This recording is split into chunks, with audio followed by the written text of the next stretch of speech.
오랜만에 뵙겠습니다. 여러분들은 저를 온라인으로 보셨겠지만 저는 오늘 오랜만에 뵙는 분들이 많은 것 같아요. 너무 감사하고 너무 기쁨이 넘칩니다. 하나님 영광 받으실 줄로 믿습니다. 잠깐 기도합니다. 호흡이 있는 자마다 여호와를 찬양할지어다. 할렐루야. 찬양 받기를 기뻐하시는 하나님, 우리의 찬양 가운데 함께 하셔서 영광 받아 주시옵소서. 예수님 이름으로 기도합니다. 아멘. 주의 이름 높이며 주를 찬양하나이다. 찬양하겠습니다.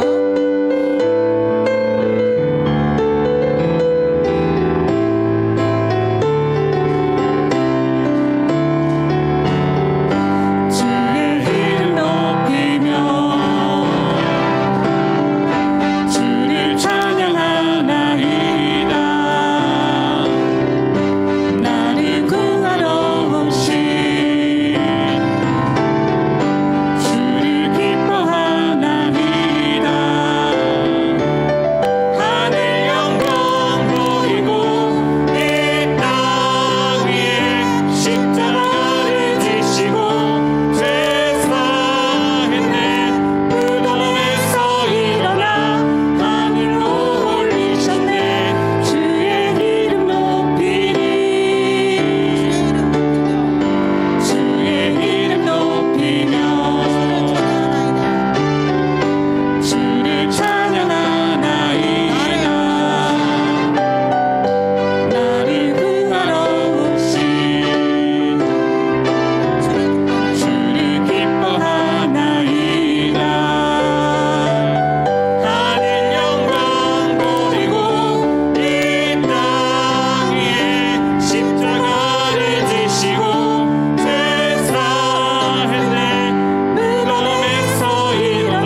고백하겠습니다. 전능하사 천지를 만드신 하나님 아버지를 내가 믿사오며 그 외아들 우리 주 예수 그리스도를 믿사오니 이는 성령으로 잉태하사 동정녀 마리아에게 나시고 본디오 빌라도에게 고난을 받으사 십자가에 못 박혀 죽으시고 장사한 지 사흘 만에 죽은 자 가운데서 다시 살아나시며 하늘에 오르사 전능하신 하나님 우편에 앉아 계시다가 저리로서 산자와 죽은 자를 심판하러 오시리라. 성령을 믿사오며 거룩한 공의와 성도가 서로 교통하는 것과 죄를 사하여 주시는 것과 몸이 다시 사는 것과 영원히 사는 것을 믿사옵나이다. 아멘.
사모하는 자에게 은혜를 베푸시고 사랑이 많으신 하나님 아버지, 이 거룩하고 복된 주일날에 하나님을 사랑하는 자녀들이 주님 앞에 나와 찬양과 영광을 올려드립니다.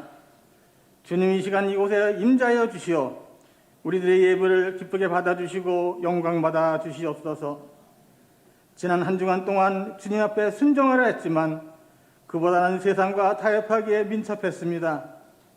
때로는 주님을 잊고 부인했으며 하나님 말씀에 전적으로 순종하지 못했습니다. 이 시간 우리들의 죄와 허물을 주님 앞에 회개하오니 불쌍히 여겨주시고 십자가의 보혈로 속량하여 주시옵소서.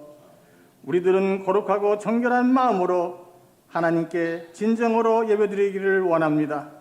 오늘도 예배드리는 하나님의 백성들을 건강하게 지켜주시옵소서.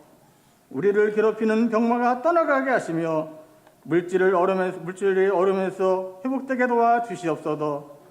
자녀들에게는 지혜와 총명을 주셔서 학업을 잘 감당하게 하시며 각 가정이 하늘나라에 소망을 두고 온전히 주님만을 섬기는 축복의 가정이 되게 하여 주시옵소서.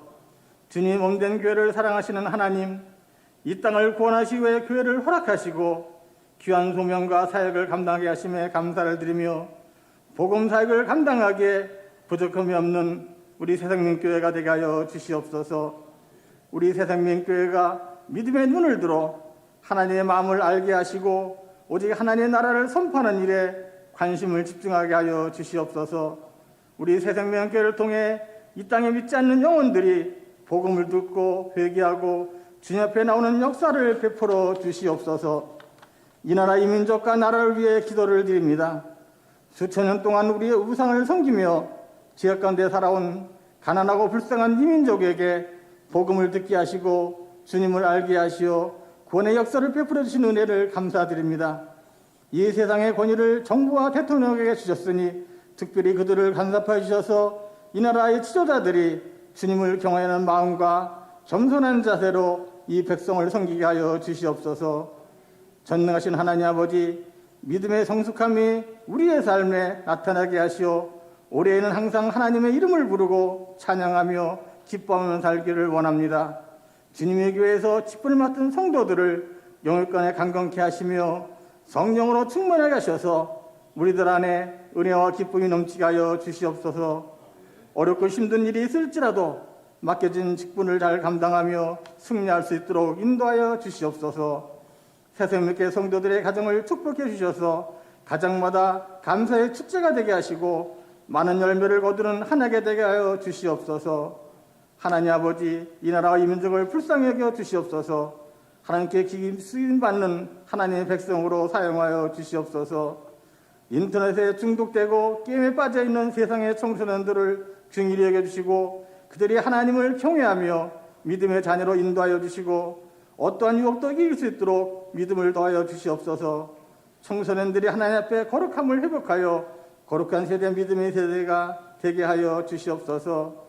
은혜가 충만하신 하나님 아버지, 지난 한 주간 정교와 담임 목사님 피정의 시간 보내게 하시고 오늘 이 시간 정교와 담임 목사님을 세워주심에 감사를 드리며 말씀을 선포하시는 목사님 위에 영육간에 강건케 하시고 기름을 부어주셔서 진리의 말씀만이 온전히 선포되게 하시고 이 진리의 말씀에 우리들에게 온전한 기쁨과 은혜가 넘치게 도와주시고 우리의 심령을 찔러 쪼개는 예리한 하나님의 말씀을 듣는 우리의 귀와 삶에 실천하여 하며 참된 그리스도의 삶을 살아가게 하여 주시옵소서. 우리 삶의 말씀으로 말미암아 회복과 치유의 변화가 되기를 소망합니다. 말씀이 무너진 이 세대는 그리스도인들조차 하나님의 말씀을 무의미하게 여기는 풍조를 따르오니 우리들에게 말씀을 묵상하고 삶을 진지하게 반성하는 모습이 회복되기를 원하며 이 모든 것이 예배를 통해 이루어지기를 원합니다. 사랑이 많으신 하나님 아버지, 코로나로 인하여 세상의 모든 사람들이 어려움을 겪고 있고 교회도 정상적 예배를 드리지 못하겠음을 주님도 아시오니 주님 역사하여 주시고 말씀하여 주시어 하루속히 코로나가 종식되어 하나님께 영광 돌리게 도와주시옵소서. 오늘도 이 예배를 위하여 청소와 안내와 주차관리로 찬양으로 헌금관리로 여러 가지 모습으로 수고한 모든 사역자들을 복의 복을 다하여 축복하여 주시고 하나님 영광 받아 주시옵소서. 예수님의 이름으로 기도드리옵나이다.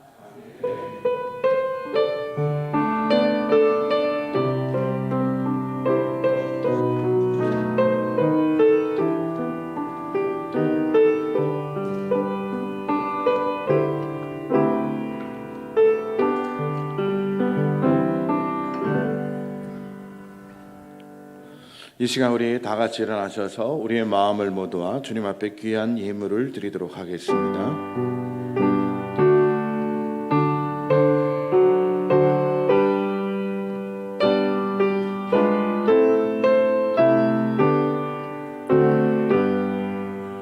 나의 보화 드리니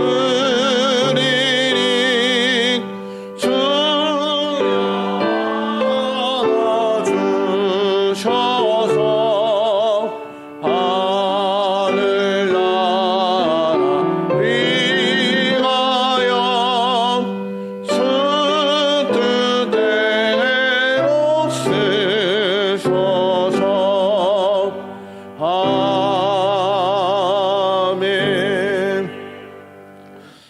하나님 감사 찬양과 영광을 올려드립니다. 그동안 적게라도 모여서 대면 예배를 드리다가 정말 코로나가 심해져서 비대면 예배로 드릴 수밖에 없었고, 지난 성탄절과 송구 영신 예배까지도 저희들이 비대면으로 드릴 수밖에 없는 안타까운 현실이었습니다. 그러나 이번 주부터 다시 대면 예배가 허락되고 함께 모여서 예배 드릴 수 있음에 감사를 드립니다. 여러모로 감사하는 마음을 모아 이 시간 주님 앞에 귀한 예물을 드리오니 주님, 우리의 정성을 받아주시고 드린 모든 손길에 하나님의 귀한 축복이 가득 임하게 하여 주시옵소서. 먼저 11조의 예물을 구별하여 드립니다. 하나님, 내가 가진 모든 것, 내게 속한 모든 것, 하나님께서 허락하신 하나님의 것임을 고백하며 믿음으로 11조의 예물을 드립니다. 하나님, 이 예물을 받아주시고 이 예물을 단순히 그냥 예물이 아니라 우리의 믿음의 고백임을 고백하며 주님 앞에 드려지게 될 때 하나님 그 손길을 축복하여 주셔서 그들의 일터와 사업체와 그들의 경제적인 모습이 어려움 당하지 않고 하나님의 더 큰 무한한 축복을 누리는 복된 예물이 되게 하여 주시옵소서. 특별히 저희들의 하나의 삶을 돌아봐 주시고 함께하여 주셔서 경제적인 어려움 때문에 주님 섬기는 데 방해되지 않는 놀라운 축복이 이 11조를 드리는 그 손길에 가득 임하게 하여 주시옵소서. 선교 헌금을 드립니다. 하나님의 복음을 위해 온전히 쓰임받는 복된 예물이 되게 하여 주시옵소서. 감사 예물을 드립니다. 하나님, 감사하는 기도의 제목을 받아주시고 그들의 손길에 날마다 하나님께 감사가 차고 넘치는 복된 삶이 되게 하여 주시옵소서. 주정 헌금을 드립니다. 지난 한 주간도 정말 추위와 또 악한 전염병으로부터 우리를 지켜주신 하나님, 앞으로 한 주간도 우리를 지켜주시고 인도하여 주셔서 더욱더 건강하고 은혜로운 삶을 살아갈 수 있도록 인도하여 주시옵소서. 또한 이 예배를 위해 여러모로 수고하고 애쓰는 귀한 손길들이 있습니다. 매주 교회에 와서 청소하는 귀한 손길들, 또 강대상에 물을 떠놓고 또 헌금을 개수하고 반주하고 또 방송팀으로 또 중창팀으로 또 찬양팀으로 또 회계팀으로 여러 가지 봉사하고 섬기는 많은 손길들이 있사오니 주여 그들의 손길에도 함께하여 주셔서 그들의 섬김과 봉사가 더 큰 하나님의 축복과 은혜가 될 수 있도록 허락하여 주시옵소서. 우리의 모든 것을 온전히 받아주시고 지켜주시길 소망하오며 예수님의 이름으로 기도드리옵나이다. 아멘.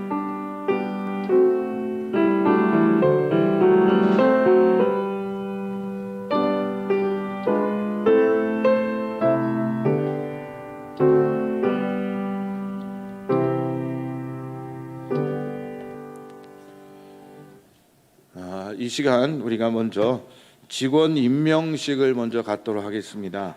여러분 그 주부에 보면 재직 현황하고 각부 조직을 제가 복사를 해서 나눠드렸습니다. 그러니까 모든 재직들하고 그 뒤에 우리 교사들, 성가대원들 또 각 부서마다 맡은 모든 사람들이 이 시간 하나님께서 우리에게 주신 그 직분과 귀한 청지기의 사명을 1년 동안 잘 감당하겠습니다 하는 마음으로 함께 주님 앞에 선서하고 서약하는 시간을 갖도록 하겠습니다.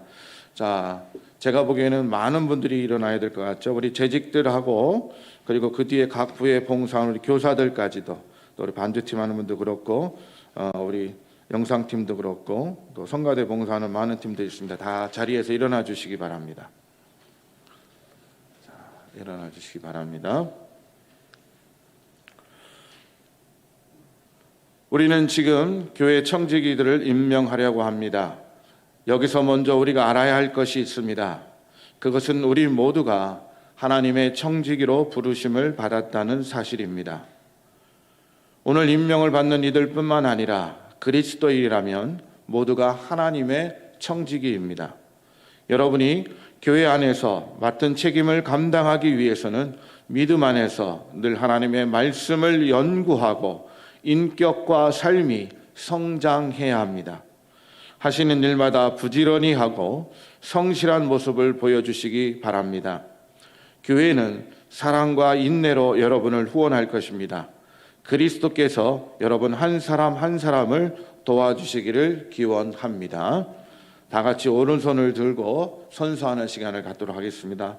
네 하고 대답해 주시기 바랍니다. 여러분은 2021년 한 해 동안 교회가 임명하는 청지기 직분을 받아들이시겠습니까? 여러분은 교회 안에서 섬김을 통하여 이 교회가 세상을 위해 더욱 효과적인 사역을 하도록 힘쓰시겠습니까? 여러분은 그 무엇보다도 말씀에 순종하며 교회의 질서를 지키고 그 모든 것에 최선을 다해서 주어진 직분을 감당하시기로 서약하십니까? 네, 손을 내려주시기 바랍니다. 제가 선언하도록 하겠습니다. 우리 주 예수 그리스도의 이름으로 나는 여러분이 새생명교회를 섬기는 청지기가 되었음을 선언합니다. 모든 은혜를 주시는 하나님께서 여러분을 친히 온전하게 하시고 굳게 세워주시며 강하게 하시고 기초를 튼튼하게 하여 주시기를 소망합니다. 그 모든 마음을 가지고 주님이 여러분에게 주신 그 모든 일들을 온전히 감당하는 여러분 모두가 되시기를 주님의 이름으로 축원합니다. 기도하겠습니다. 은혜로우신 하나님, 하나님께서 불러 세워주신 이들이 우리 주 예수 그리스도를 위한 일꾼이 되게 해주심에 감사를 드립니다. 이들에게 지혜를 주시어 교회와 하나님 나라를 바르게 섬기게 하시고 우리 온 교우들도 그 복된 선김에 동참할 수 있도록 하옵소서. 이들로 하여금 하나님의 놀라운 역사와 사랑을 힘써 증언하게 하여 주시옵소서. 무엇보다도 사랑하는 이들을 세워주셨사오니 하나님의 부르심의 깊은 뜻이 무엇인가를 깨닫게 하시고 경건의 능력이 그들의 삶을 통해 인격을 통해 온전히 드러나게 하시고 5달란트와 2달란트 받은 종처럼 착하고 충성된 종이 돼서 주님의 잔치에 참여하는 복된 청지기들이 되게 하여 주시옵소서. 그들 마음속에 연약함은 다 사라지게 하시고 성령의 강한 능력으로 붙잡아 주셔서 끝까지 주의 일을 감당하며 충성하는 복된 청지기들이 될 수 있도록 허락하여 주시옵소서. 이 다짐이 1년 내내 아니 영원토록 하나님의 일을 감당하는 그것이 우리 인생의 가장 큰 기쁨이 되게 하셔서 끝까지 그 일을 놓지 않고 포기하지 않고 죽도록 충성하는 충성된 청지기들이 되게 하여 주시옵소서. 그로 말미암아 하나님께서 그들의 삶을 돌아보시고 함께하여 주셔서 그들의 손길마다 하는 일마다 복되게 하셔서 그들의 가정과 일터와 자녀들과 모든 것들이 하나님의 축복이 가득 임하는 복된 하나님의 청지기들이 될 수 있도록 허락하여 주시옵소서. 감사드리며 예수님의 이름으로 기도드리옵나이다. 아멘. 자리에 앉아주시기 바랍니다. 여러분, 오늘 이 청지기 이 서약식은 그 누구한테 한 것도 아니고 바로 하나님께 하는 귀한 서약식인 줄 믿습니다. 1년 동안 여러분에게 주어진 직분을 잘 감당해 주셔서 여러분의 충성과 헌신으로 말미암아 새생명교회가 더욱더 반듯하게 서가고 건강한 교회가 될 수 있기를 더욱더 힘써 주시기를 주님의 이름으로 소망합니다. 자, 교회 소식 전해드리도록 하겠습니다. 코로나19 방역이 계속 연장이 되었지만 대면 예배가 허락이 되고 좌석수의 20%까지 앉아서 저희들 예배 드릴 수 있습니다. 그래서 지금 한 50여 명이 자리에 앉아 계시는데 본당에 그 정도 앉을 수 있고요. 또 넘치면 밑에 또 카페나 또 유치부실을 유아부실을 이용할 수 있기 때문에 여러분 부담감 갖지 마시고 오시고, 정 부담이 되고 힘드신 분들은 일부 예배도 그 인원이 참석할 수 있기 때문에 일부 예배를 많이 활용해 주시고, 만약에 교인들이 정말로 더 많이 오셔서 그 인원 제한에 자꾸 걸린다 싶으면 저는 3부 예배든 4부 예배든 함께 또 만들어서 드릴 의향이 있습니다. 여러분 걱정하지 마시고 참여하시고 우리가 방역 수칙을 지키면서 예배에 잘 참여해 주시기 바랍니다. 특별히 무엇보다도 마스크를 꼭 잘 착용해 주셔야 돼요. 그 어떤 방역 수칙보다도 마스크를 착용하는 것이 굉장히 중요합니다. 마스크를 잘 착용해 주시고 대면 예배에 적극적으로 참여해 주시기 바랍니다. 오늘 2부 예배 후에 재직회로 모이도록 하겠습니다. 그리고 다음 주는 공동회, 항상 저희들이 1월 초에 했었는데 지금 코로나 때문에 연장이 됐습니다. 공동회 예결산 심의를 통해 다음 주에 공동회 하고 오늘은 재직회로 모입니다. 다음 주일부터 우리 교회학교 예배가 재개되고 성가대회가 재개됩니다. 기억해 주시고 준비해 주시기 바랍니다. 원래는 신년 축복 예배인데 저희들이 코로나 때문에 모이질 못해서 설 축복 예배로 한 달 연장을 해서 2월 첫째 주에 설 축복 예배로 드립니다. 이때는 성찬식을 진행하고요. 기도 카드를 작성해서 저 나무에다 걸어서 기도 트리를 만들 겁니다. 여러분 한 번도 안 해보셨겠지만 기도 트리를 만들어 놓고 몇 주간 우리가 함께 기도하고 올 한 해 동안 하나님께서 우리의 기도를 들어주시고 정말 인도해 주시길 소망하는 마음으로 기도 트리를 만들어 놓고 몇 주간 같이 바라보며 기도할 수 있는 귀한 시간입니다. 그리고 여러분들에게 하나님께서 주시는 1년 동안 여러분들이 간직해야 될 귀한 축복의 말씀 카드를 나눠드릴 겁니다. 잊지 마시고 2월 첫 주는 가족들도 함께 오시고 특히 자녀들도 같이 와서 기도도 제목, 기도도 작성하시고 기도 카드도 작성하시고 그리고 말씀 카드를 받으셔서 하나님께서 함께 하시는 귀한 말씀의 축복이 여러분에게 가득 임하기를 소망합니다. 오늘 예배 마친 후에 우리 손지양 성도의 아들 서우가 돌을 맞이해서 기쁨의 떡을 나눕니다. 잠깐 서우 저 뒤에 있나요? 유아실에 있어요. 박수로 한번 축하해 주시기 바랍니다. 감사합니다. 서우가 돌을 맞이하면서 오늘 떡을 대접했어요. 우리 손창호 집사님, 신옥균 집사님 가정에 우리 손주입니다. 우리 손창호 집사님 보니까 손주 때문에 얼굴이 환해지셨어요. 아까도 안고 저기 목양실에 와서 기도를 받는데 할아버지가 더 좋아하는 것 같아요. 아무튼 감사드리고 우리 서우가 건강하게 잘 자라기를 주님의 이름으로 축원합니다. 아멘. 이 시간 우리 하나님께서 우리에게 주신 말씀 함께 읽도록 하겠습니다. 창세기 4장 1절부터 5절까지 말씀입니다. 창세기 4장 1절에서 5절까지 말씀. 저와 여러분들이 교독하시고 5절은 함께 읽도록 하겠습니다. 아담이 그의 아내 하와와 동침함에 하와가 임신하여 가인을 낳고 이르되 내가 여호와로 말미암아 득남하였다 하니라.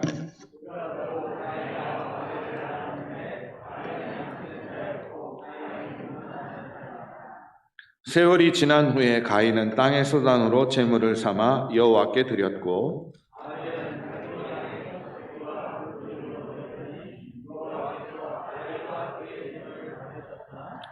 가인과 그의 제물은 받지 아니하신지라. 가인이 몹시 분하여 안색이 변하니. 아멘. 할렐루야. 우리 옆에 분하고 인사하도록 하겠습니다. 주님의 이름으로 사랑하고 축복합니다. 감사합니다.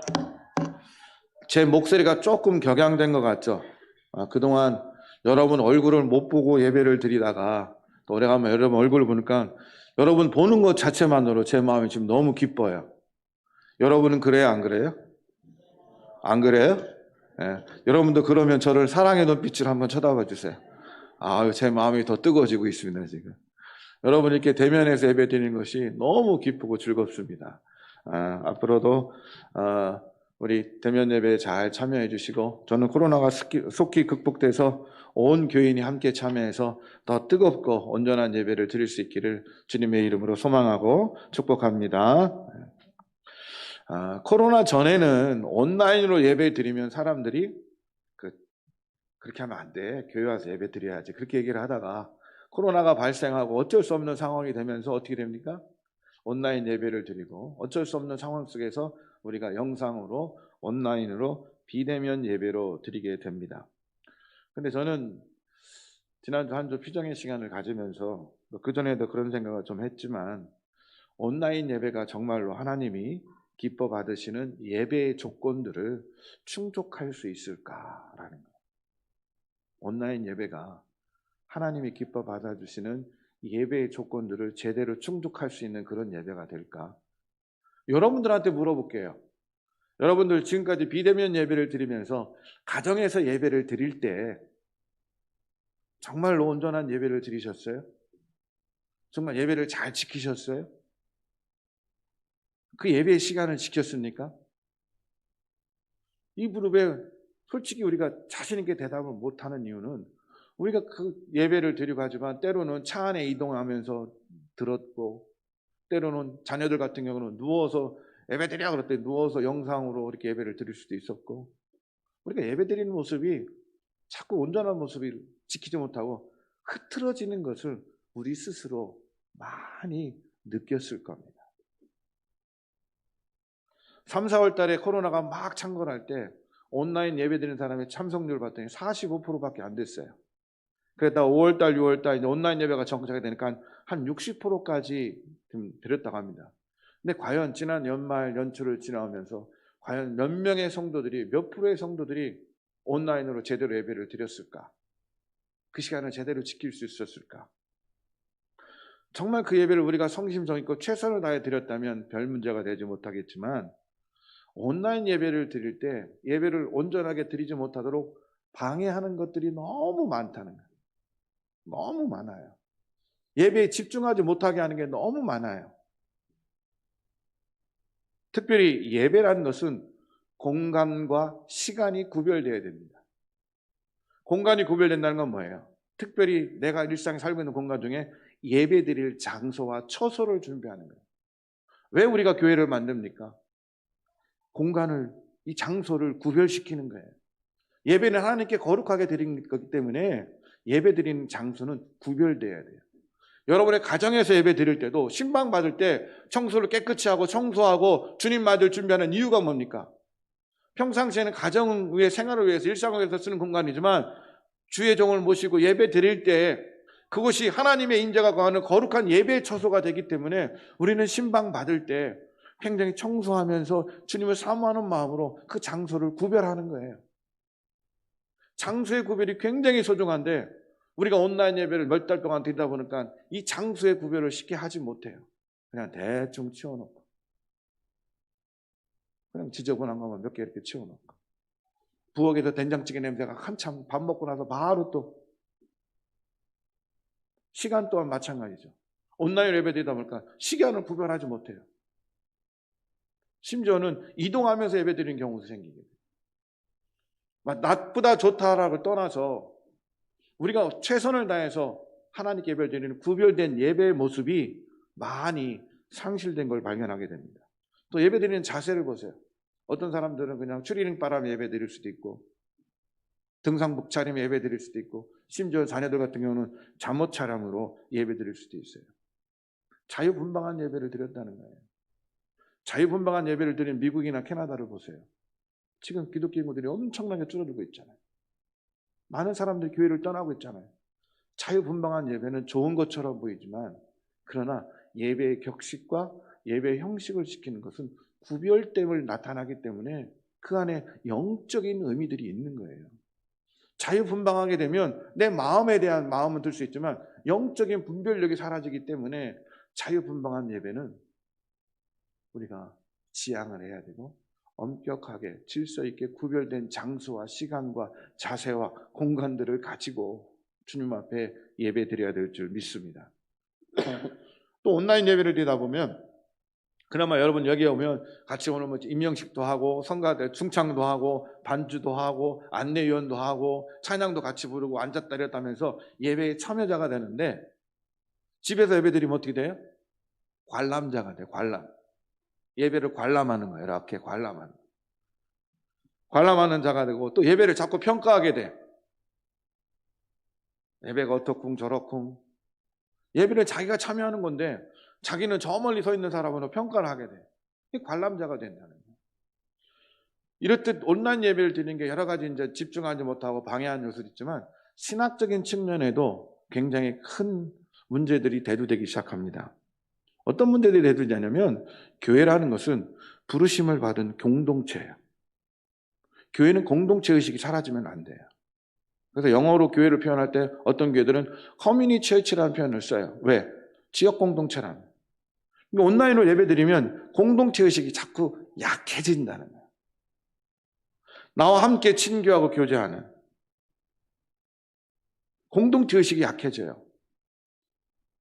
또 다른 측면을 보면 대형화돼가는 교회들이 자꾸 쇼처럼 교회를 자꾸 예배를 화려하게 하고 볼만한 볼거리를 주는 예배에 자꾸 집중하게 되고 대형 교회 예배에 집중하게 돼요. 자기 교회 소속 의식이 사라지게 된다는 거예요. 또한 어떤 걸 보냐면 현장감과 생동감이 떨어져요. 소통이 떨어진다는 거예요. 이렇게 예배를 드리면 말씀을 듣고 여러분의 눈빛을 보고 서로 말씀을 저 사람이 받아들이겠냐는 이걸 소통하고 깨닫게 되는데, 온라인 예배를 드리다 보면 이 현장감과 소통감이 떨어져요. 생동감이 떨어진다는 거죠. 여러분, 야구 경기장에 가서 직접 보셨어요? 저는 딱 한 번 봤어요. 저기 잠실 야구장 가서. 현장에서 보는 거하고 집에서 보는 거하고 생동감이 어때요? 확실히 달라요. 집에서 볼 때는 쳤네 그러다가 현장에 가서 보면 홈런을 딱 치고 야구나 그 안타를 딱 치면 와 하고 자기도 몰라 인내서 막 소리 지고 난리를 치게 돼 있어요. 그게 뭐예요? 그 생동감과 현장감이라는 거예요. 우리가 이렇게 함께 모이게 되게 되면 그 생동감과 현장감이 느껴질 수 있다는 거예요. 그런데 그냥 관람자가 되면 그런 현실감과 생동감이 떨어지기 때문에 예배가 살아있는 예배가 되기보다는 정형화되고 틀에 박힌 갇힌 예배가 될 수밖에 없다는 거죠. 또한 성찬과 성례전을 할 수가 없어요. 교회는 절기마다 또 원래 예배마다 성찬과 성례전을 해야 되는데 예수님께서 십자가를 지신 다음에 그 의미가 우리 안에 있기 때문에 예배 때마다는 하지 않지만 천주교처럼 하지 않지만 성례와 성례전과 성찬을 거행할 수가 없어요. 또 하나 여러분들 이 주보 뒤에 보면 제가 뭐를 넣었어요? 한번 보세요. 어떤 글을 넣어드렸어요? 교회의 5대 기능, 5가지 기능에 대해서 했는데 뭐예요? 예배, 선교, 교육, 봉사, 섬김, 친교. 근데 온라인으로 예배 드리면 이것이 제대로 가능할까요? 가능하지 않아요. 그래서 교회의 기능이 상실돼요. 교회 역할들이 축소가 돼요. 교회가 자꾸 기형화된다는 거죠. 우리가 온라인 예배를 선택할 수 있는 것은 어쩔 수 없는 상황에서의 최선이지 우리가 할 수 있다면 우리는 최선을 다해서 모여서 함께 드리는 대면 예배에 우리는 최선을 다해야 됩니다. 왜냐하면 그 대면 예배가 하나님 앞에 더 우리의 마음과 진심을 표현될 수 있기 때문에. 그 요한복음 4장 24절 말씀에 뭐라고 되어 있어요? 옛날 개역성경에 보면 신령과 진정, 우리의 진정이 포함될 때 온전한 예배가 될 수 있다고 합니다. 얼마 전부터 유튜브를 뜨겁게 다뤘던 내용 중에 부산 세계력교회 손현보 목사가 자기들은 비대면 예배를 거부한다. 그래서 교회에서 계속 모이지만 했는데 거리두기를 두고 예배를 드립니다. 그러다 교회가 폐쇄됐죠. 그래서 다시 지금 교회가 예배를 드리는데 그분이 주장했던 말이 그거죠. 참 반대를 떠나서 하나님 앞에 함께 모여 예배 드려야 되는데 비대면 예배를 드리고 온라인 예배를 드리게 되면 기형적인 예배가 된다. 그래서 우리는 정말 방역수칙을 철저하게 지키며 모여서 예배 드리겠다. 그렇게 계속 주장을 하다가 교회가 폐쇄되는 경우를 당했다가 다시 또 폐쇄가 해제돼서 예배를 드리게 됩니다. 좋고 나쁘고 옳으냐 그러냐를 떠나서 이렇듯 하나님께 예배 드릴 때 우리는 자그마한 것 하나라도 우리가 소중하게 정말 최선을 다하는 모습으로 예배를 드리게 될 때 그 예배를 하나님께서는 온전히 받아주시고 축복해 주실 줄 믿습니다. 오늘 본문으로 한번 돌아가도록 하겠습니다. 여러분들 오늘 본문을 수도 없이 많이 읽었을 거고 이 설교들을 많이 들었을 겁니다. 그런데 언제나 이 본문 말씀을 이 가인과 아벨 이야기를 들을 때마다 우리가 스스로 하는 질문들이 있죠. 어떤 질문입니까? 왜 하나님은 가인의 제사를 받지 않고 아벨의 제사를 받았을까라는 질문이죠. 무엇 때문에 하나님은 아벨의 제사는 연락하시고 가인의 제사는 연락하지 않으셨을까? 여러분 스스로도 이 질문을 던지면서 오늘 말씀을 들으셔야 됩니다. 가인은 농사를 짓는 사람이었기 때문에 곡식으로 제물을 삼아 하나님께 제사를 드리고 예배를 드렸습니다. 아벨은 어떤 직업을 갖고 있었죠? 양치는 사람이기 때문에 양을 잡아 하나님께 제물을 드리며 제사를 드리고 예배를 드렸어요. 그런데 하나님은 아벨의 제사를 받으시고 가인의 제사를 받지 않으셨어요. 여기서 우리는 놀라운 사실을 깨닫게 됩니다. 똑같은 한 부모 밑에서 자란 형제고 같은 교육을 받았습니다. 그리고 그들은 똑같은 장소에서 똑같이 예배를 드리고 하나님께 제사를 드렸다는 거예요. 그런데 하나님은 가인의 것은 받지 않고 아벨의 것은 받으셨다는 거예요. 왜 어떤 예배는 받으시고 왜 어떤 예배는 받지 않으셨을까? 지금 이 순간도 마찬가지입니다. 우리가 똑같은 장소 새생명교회 안에서 예배를 드리고 하나님 앞에 예배를 드리지만 똑같이 예배를 드렸다고 하나님께서 똑같이 받아주신 것이 아니라 예배 끝나고 하나님께서 그 예배를 받아주신 결과는 개개인이 다 다를 수 있다는 거예요. 똑같은 장소에서 똑같은 시간에 예배를 드렸지만 여러분이 드리는 예배의 결과가 달라질 수 있다는 거예요. 무엇 때문일까요? 아니, 똑같은 시간에 똑같은 장소에 와서 똑같이 예물도 드리고 똑같이 예배를 드렸는데 그 예배의 결과가 하나님께서 받아들일 수도 있고 받아들이지 않을 수도 있고 결과가 달라질 수 있다는 거예요. 우리가 이 시간 주님 앞에 나와서 똑같은 장소에서 똑같이 하나님을 바라보는 것 같지만 하나님은 여러분들의 겉모습을 보는 것이 아니라 여러분들의 속사람을 보기 때문에 하나님은 그 속사람의 상태에 따라서 예배의 경중이 바뀔 수가 있다는 거예요. 겉으로 찬양을 잘하고 찬양단이 서고 말씀을 은혜롭게 선포하고 하는 예배 형태와 겉모양도 중요하지만 하나님은 무엇보다도 예배를 드리는 여러분의 속사람, 여러분의 마음, 여러분의 영혼을 보고 계시다는 거예요. 이 시간 우리가 하나님 앞에 제대로 집중하지 않으면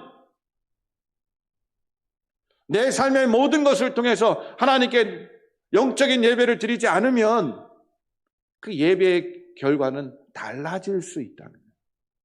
똑같이 예배를 드리고 똑같은 자리에 앉아 있지만 그래서 우리는 예배를 드리니 한 시간에 굉장히 소중하게 여기고 집중해야 돼요. 헛 예배를 드리면 안 되잖아요.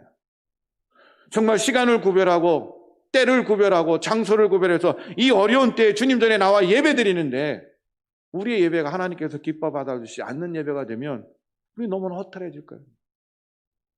그래서 우리 예배를 통해서 하나님께서 온전히 받아준 예배가 되기 위해서 여러분들이 집중하고 무엇보다도 앉아있는 것으로 끝나는 것이 아니라 여러분의 속사람이 여러분의 영혼이 하나님께 온전히 상달될 수 있고 열릴 수 있고 그 마음과 뜨거운 열정을 가지고 최선을 다하는 예배가 되기를 소망합니다. 그렇다면 아벨과 가인의 제사를 받아주고 안 받아줬던 그 이유가 무엇일까? 그 차이점이 무엇일까? 수많은 목회자들이 이 본문을 갖고 설교를 합니다. 여러분도 수도 없이 들었습니다. 근데 분명한 것은 어떤 이유로 말미암아 아벨의 제사를 받아주시고 가인의 제사를 받아주시지 않았을까 하는 분명한 이유를 깨닫게 될 때 그것이 오늘 말씀에 우리에게 은혜가 되고 그 모습을 깨닫게 될 때 앞으로 여러분들이 제대로 드리는 온전한 예배를 드릴 수 있다는 사실입니다. 그렇다면 어떤 차이가 있었을까? 첫 번째 차이인데요. 성경 말씀 한번 보세요. 3절, 4절 한번 보시기 바랍니다. 3절 보면 가인은 어떻게 하나님께 제물을 드렸다고 되어 있어요? 땅의 소산으로 제물을 삼아 여호와께 드렸다라고 되어 있어요. 땅의 소산으로 제물을 삼아 여호와께 드렸다라고 되어 있어요. 4절에 보면 아벨은 어떻게 드렸다고 되어 있어요? 양의 첫 새끼와 그 기름으로 드렸더니라고 되어 있죠. 그것이 4절 말씀에 나옵니다. 무엇이 문제입니까? 이 말씀 속에서 우리는 그 이유를 찾아야 돼요. 제 생각이 아니라 어떤 누구의 생각이 아니라 말씀 속에 있는 분명한 이유를 찾아야 됩니다. 무엇이 문제입니까? 혹시 재물의 종류의 문제가 될까요? 그래서 어떤 사람들은 우스갯소리로 그렇게 얘기하죠. 하나님은 육식을 좋아할까요? 채식을 좋아할까요? 하나님은 육식을 좋아할까요? 채식을 좋아할까요? 재물의 종류는 전혀 문제가 되지 않아요. 구약의 제사를 봐도 소제를 드릴 때는 곡물로 드립니다. 그리고 가난한 사람들이 하나님 앞에 제사를 드릴 때는 곡식으로 제사를 드려요. 전혀 문제가 되지 않아요. 재물의 종류는. 다시 본문으로 돌아가면 가인은 땅의 소산으로 드리는데 그 재물 앞에 어떤 수식어가 붙지 않아요. 땅의 소산 중에 뭐 최고로 좋고 이런 그 수식어가 붙지 않아요. 그냥 땅의 소산으로 재물을 드렸다라고 되어 있어요. 어떤 수식어가 붙지 않습니다. 이를 보건대 아마 자기가 수확한 농산물 중에서 그 일부분을 선택을 해서 아무거나 선택가 눈에 보이는 대로 하나님께 드렸다는 것을 우리는 짐작할 수가 있어요. 그러면서 그런 생각을 할 수 있습니다. 하나님은 자비와 사랑이 충만하시기 때문에 아무렇게나 드려도 다 이해하시겠지라고 생각할 수 있습니다. 그러나 그것은 엄청난 착각입니다. 왜냐하면 여러분도 만약에 명절 때나 이럴 때 누구한테 선물을 하고 부모님한테 선물을 드릴 때 아무거나 갖다 드려요? 수다 남은 거 갖다 드려요? 그렇지 않죠. 자기가 갖고 있는 것도 부모님의 그 사랑을 기억하며 최선을 다해서 선물을 정성껏 준비해서 드리는 거예요. 그게 선물이죠. 그게 제사죠. 그게 예물이라는 거예요. 하물며 인간이 경외하고 경배하는 이 우주 만물의 주인 되시고 모든 것의 주인 되시는 그 하나님께 경외하며 드리는 예물을 아무거나 드린다는 것, 이것은 하나님을 모독하고 우롱하는 처사입니다. 아무거나 드린다는 것, 가진 것 중에 아무거나 하나 드린다는 것은 하나님을 두려워하는 경외함의 표현이 아니라는 거예요. 정말로 우리가 하나님을 경외하고 하나님 온전히 경배하는 자들이라면 가진 것 중에 일부분을 드리는 것이 예물이 아니라는 거예요. 가진 것 중에 아무거나 하나를 드리는 게 예물이 아니라는 거예요. 가진 재물 중에 그냥 일부분을 드리는 게 예물이 아니라는 거예요. 근데 우리는 그동안 착각을 하고 있었어요.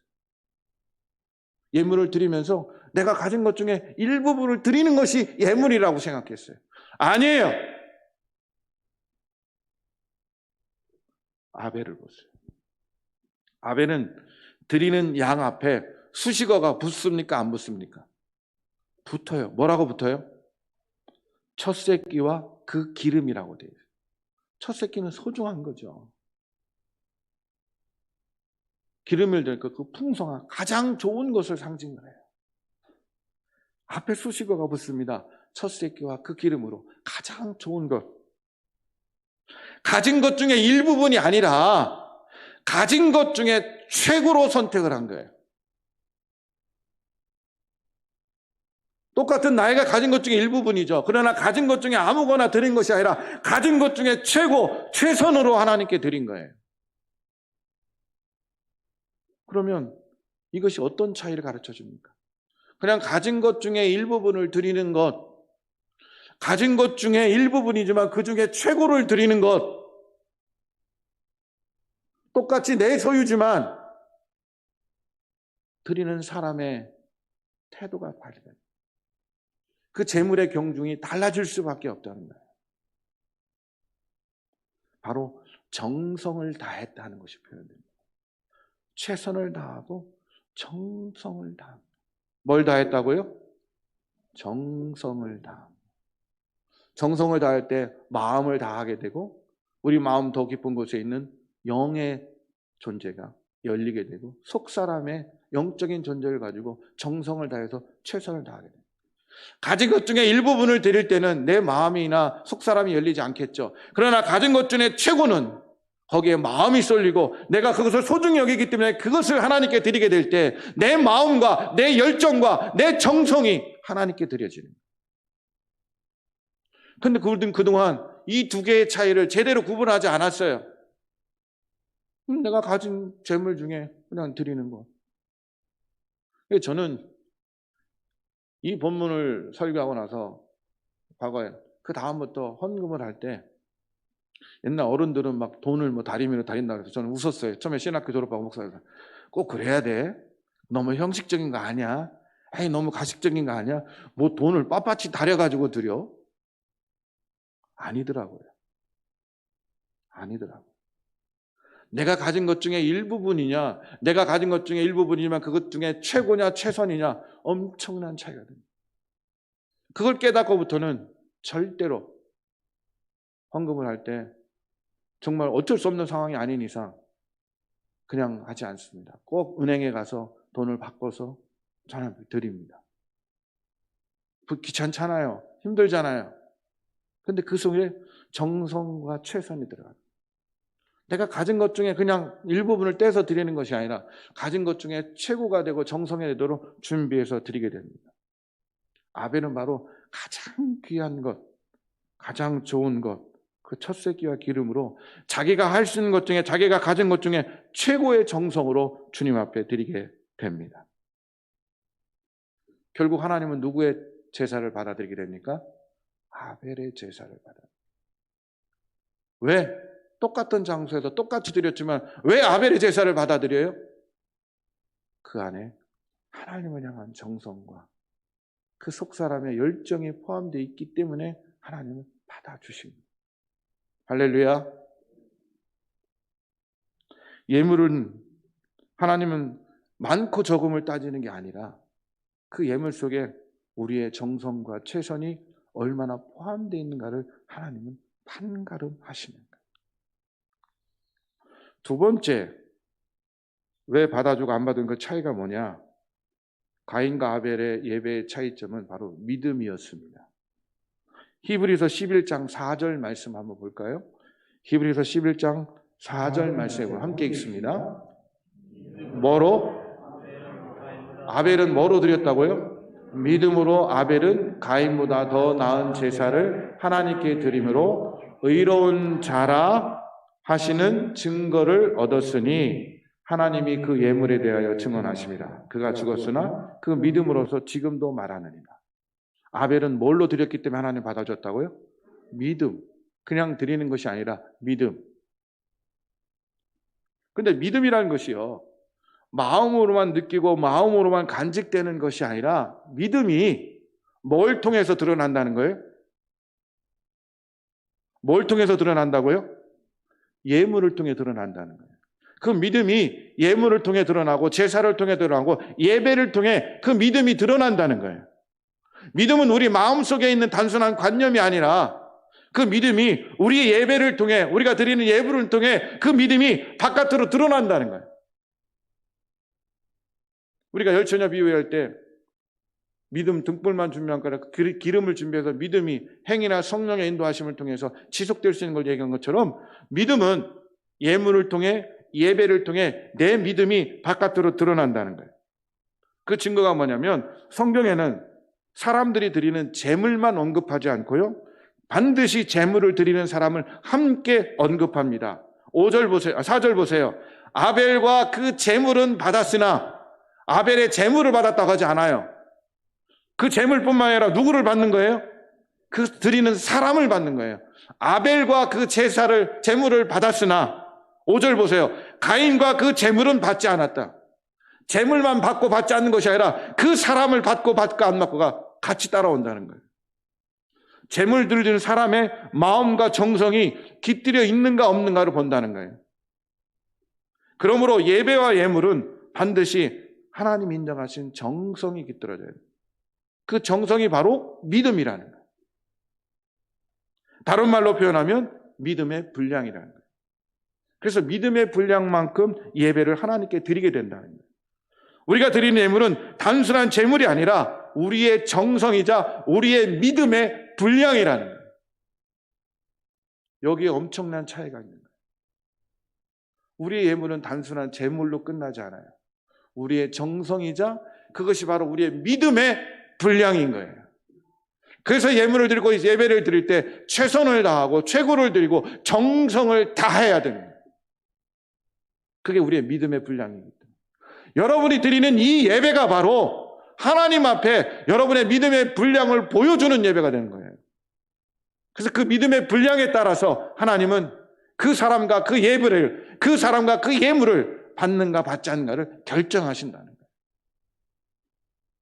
그러면 여러분 모두가 다 이 예배는 단순히 1시간 동안 앉아있다 왔다 갔다 하는 그런 시간이 아니라 우리의 믿음을 하나님 앞에 드러내놓고 우리의 삶을 드러내놓고 하나님 앞에 내 믿음의 분량을 하나님 앞에 표현하고 검증받는 시간이라. 그럴 때 그 예배가 우리 믿음의 분량을 보고 정성을 보시고 그 예배를 하나님께서 받아주셔서 아벨과 그의 제물만이 아니라 예배만이 아니라 예배를 드리는 누구누구와 그 예배를 받아주시는 것이지 그 예배만 받는 것이 아니라는 사실이에요. 이 사실을 분명히 깨달을 수 있는 여러분 모두가 되시기를 주님의 이름으로 축복합니다. 그렇다면 이런 참된 예배를 드리게 될 때 예배는 단순한 형식이자 예배 순서도 아니고 겉모양도 아니고 예배 드리는 사람의 마음과 정성과 믿음의 분량이라고 표현했을 때 이런 예배를 드리는 사람들에게 하나님은 어떤 축복을 주시는가 하는 거예요. 우리가 온전한 예배자가 될 때 하나님 우리에게 크신 축복을 주시는 줄 믿습니다.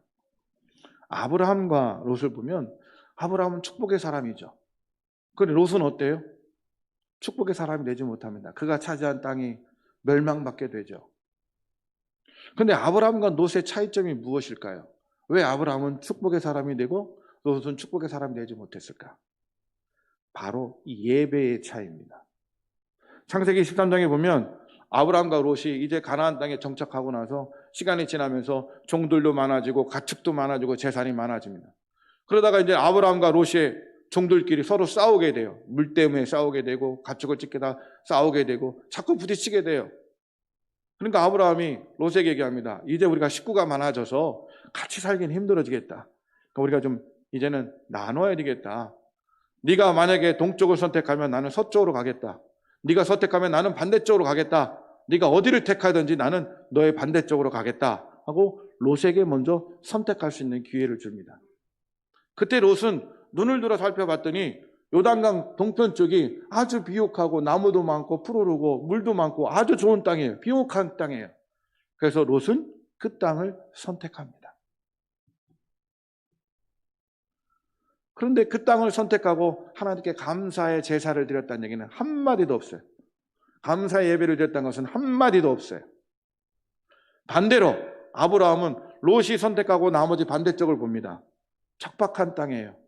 황무지예요. 쓸모없는 땅이에요.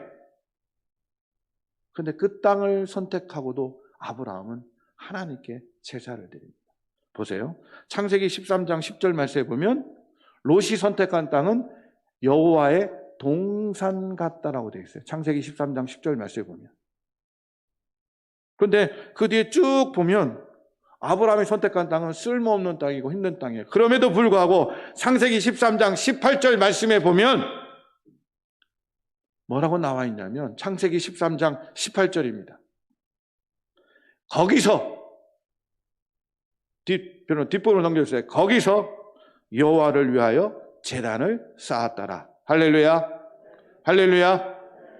아브라함은 쓸모없는 척박한 황야 같은 땅을 자기가 차지했음에도 불구하고 거기서 하나님의 약속과 하나님의 축복을 기대하면서 예배를 드렸다는 거예요.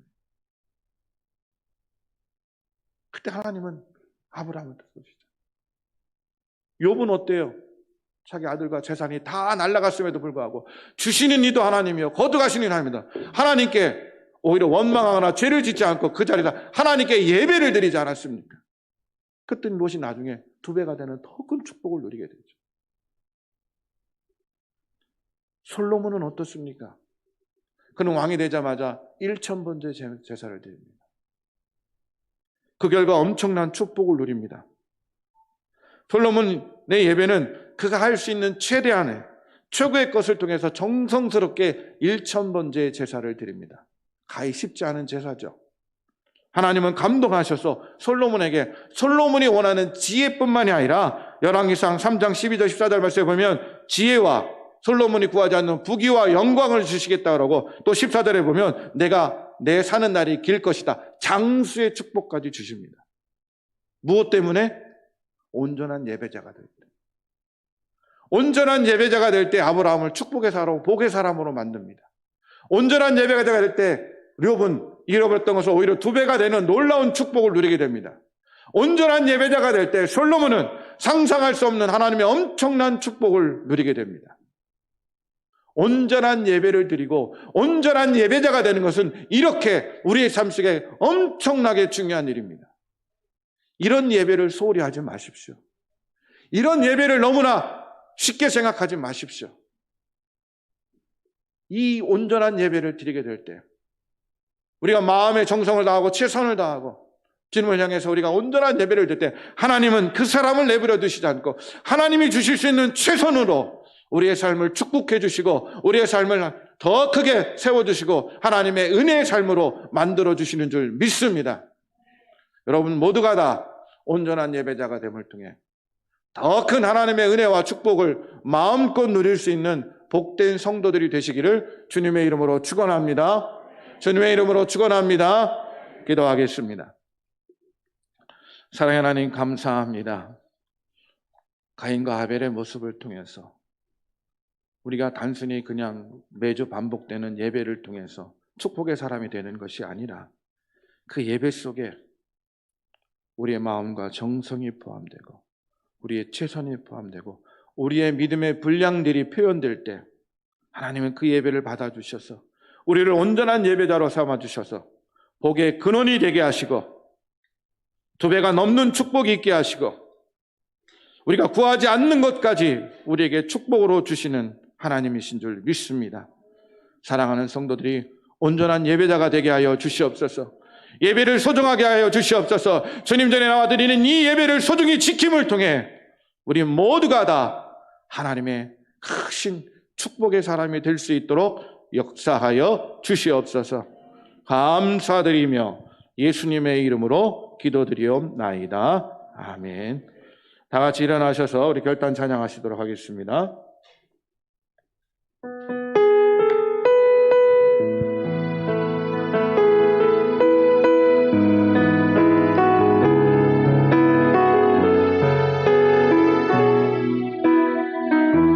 따스한 성령님, 따스한 성령님, 마음으로 보내 마음으로 보내 내 몸을 감싸며 주어지는 평안함 만족함을 느끼네. 부르신 곳에서 나는 예배하네. 어떤 상황에도 나는 예배하네.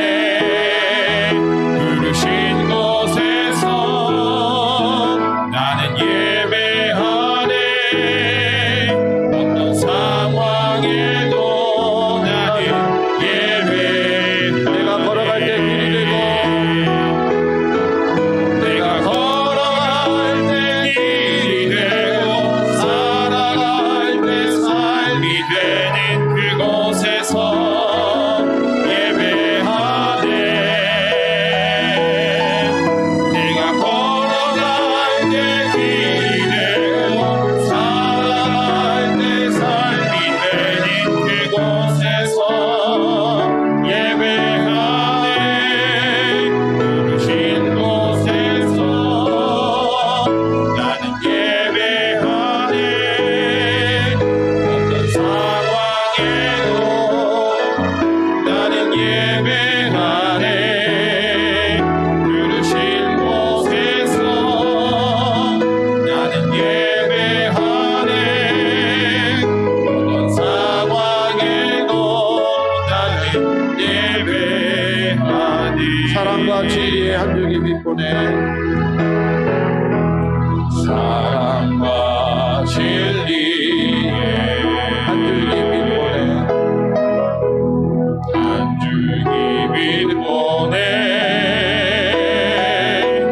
내 몸을 감싸며 주어지는 평안함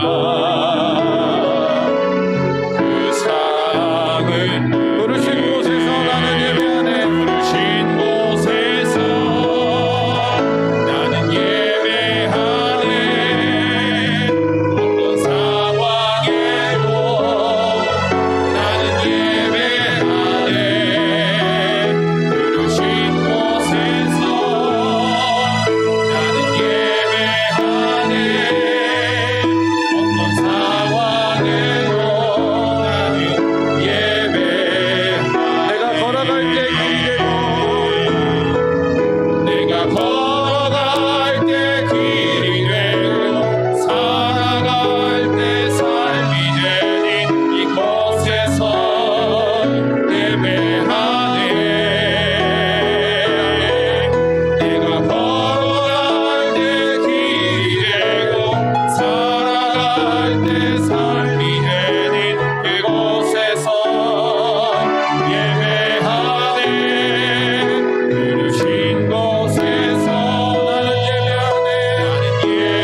이제는 우리 주 예수 그리스도의 은혜와 하나님 아버지의 지극하신 사랑하심과 성령의 충만케 하심이 온전한 예배자가 됨을 통해 하나님의 귀한 축복의 사람이 되기로 소망하는 여기 모인 모든 새생명교회 성도들과 우리의 삶의 모든 것들 속에 지금부터 영원토록 함께하여 주시옵기를 간절히 축원하옵나이다. 아멘.